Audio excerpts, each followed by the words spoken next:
Hello Year 3. So today we are going to look at another account from history from the book Fantastically Great Women Who Made History.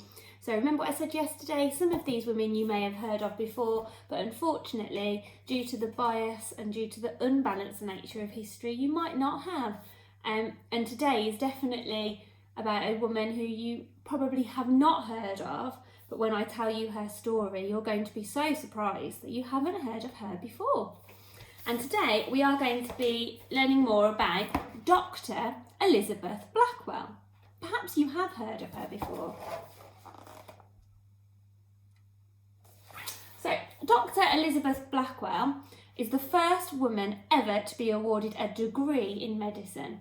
Now, for those of you that don't know, a degree is what happens when you go to university to have a professional career. Some jobs you don't need to go to university for, and some you do. And to be a doctor, you have to go to university for quite a long time.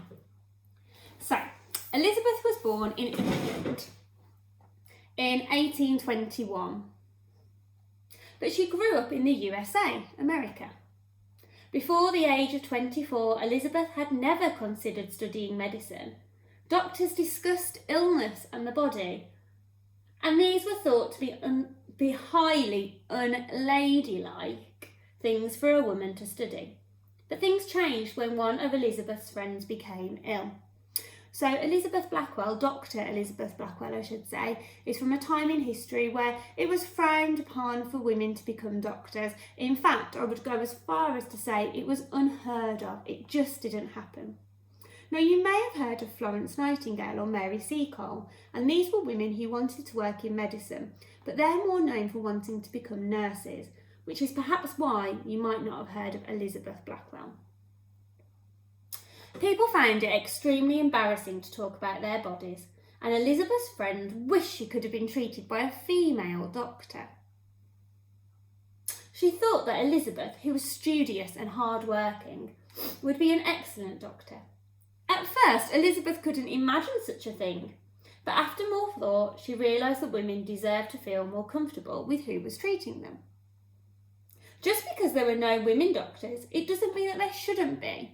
And that's an interesting point that this book makes. Just because something is the way it is, it doesn't mean that we can't change it.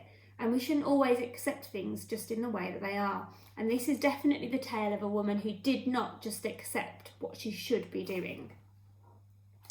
So Elizabeth learned many important lessons on her journey to becoming a doctor. First, she was rejected by 29 medical schools. So that's 29 no's that she had. And then in 1847, at Geneva Medical College in New York State, USA, they offered her a place. Some of the no's that she might have had were things like, "Are you joking?" But also, she had some replies that seriously said to her, "We'll let you study here if you can dress up and pretend to be a man and disguise yourself. Why would we let you study here? You'll steal the patients from male doctors." It's not stealing, is it? It's helping, working together. Well, when Elizabeth started at medical school, she discovered that her fellow students had been asked to vote on whether a woman should join the course. They didn't think a woman would actually ever turn up, and they had actually voted yes as a joke. So for the boys listening, if you were at that medical college and you were thinking, right, which way shall I vote? Would you have voted yes, women can come and join us? Or would you have voted no, they can't? I'm hoping that the answer is you would have voted yes seriously. And she, instead of giving up and going home, she thought, I must prove that a woman can do this, and she wanted to prove everybody wrong. She studied really hard, and her classmates and professors, that's her teachers, soon realised that she wasn't a joke. And in 1849, Elizabeth became the first woman to be awarded a medical degree, graduating top of her class. That means that she got the best grades, and she worked so hard to get them. Everyone clapped her. Everyone thought, wow, she's worked hard. So Dr. Blackwell wrote about her work, and she encouraged women to become doctors. So she didn't just think, I'm successful now, she wanted others as well to achieve. After she qualified, at first nobody would give her a job, so Elizabeth travelled to Paris in France to gain experience. Now remember what we've just learnt, she was top of her class, she was studious and hard-working, and she learnt a lot. So the reason people wouldn't give her a job is not because she wasn't a good doctor, it was because she was a woman, and at this time that was unacceptable to people. Then in 1857, Elizabeth opened a hospital where women were treated by female doctors, the New York Infirmary for Women and Children. She also taught at top medical schools and found a medical college for women.